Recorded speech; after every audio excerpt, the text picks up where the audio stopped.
Malam teman-teman, udah episode yang ke-180, kembali lagi. Biasa saya akan membahas tema yang menurut saya menarik. Ini masih lingkungan bawaannya. Ini saya mempersembahkan, kita akan membahas pohon bambu guys. Bambu. Ini bambu kuning.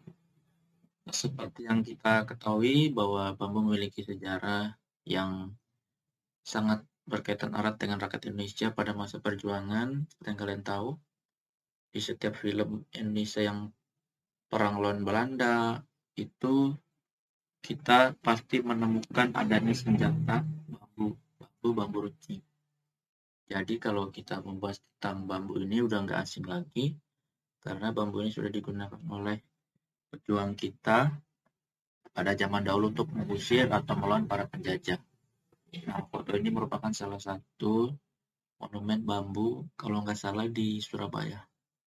Oke, kita langsung lanjut ke slide berikutnya. Tadi story sedikit dari bambu. Nah, di sini yang saya tekankan adalah bahwa bambu memiliki manfaat bagi lingkungan. Nah, jadi manfaat bambu bagi lingkungan adalah dia bisa mengurangi polusi. Itu yang pertama, dia bisa mengurangi polusi, teman-teman. Selanjutnya, satu rumpun bambu dapat menyimpan rata-rata 5.000 liter air.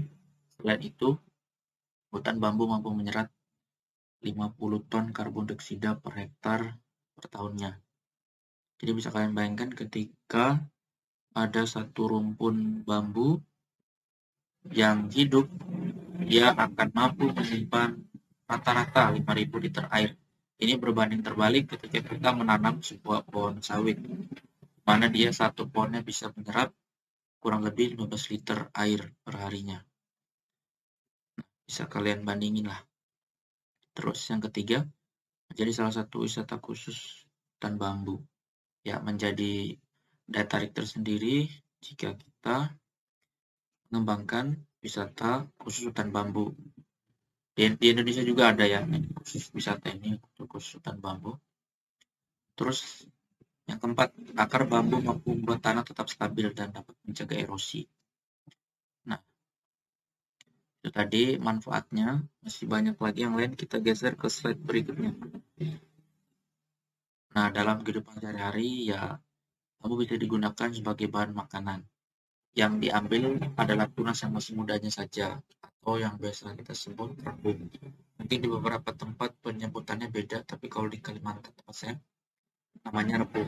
Jadi diambil, dijadikan makanan itu bisa. Terus selanjutnya sebagai hiasan rumah. Ya, bagus juga sih. Terus sebagai pengganti bahan plastik seperti sedotan plastik. Nah, jadi untuk bambu sendiri pengembangannya itu udah banyak, dia bisa menggantikan berbagai bahan plastik. Contohnya seperti tadi sedotan plastik, terus meja juga bisa sih. Kursi juga. Ya, bangunan-bangunan kita bisa lihat restoran atau enggak villa yang dibangunnya itu dari bambu, bahannya bambu itu ada juga. Jadi punya daya tariknya sendiri, ke ciri uniknya sendiri ya. Terus kita lanjut ke slide berikutnya. Digunakan sebagai bahan bangunan. Hal seperti ini banyak kita lihat pada bangunan rumah adat. Kita bisa lihat ya pada bangunan Toraja, restoran ala-ala bambu juga pun ada. Seperti yang saya bilang tadi, slide berikutnya, di restoran pun juga ada yang berala-ala bambu. Jadi bahannya tuh bahan bangunan dari bambu. Jadi ya tadi punya daya tarik sendiri. Terus bagaimana ke bambu di negara lain?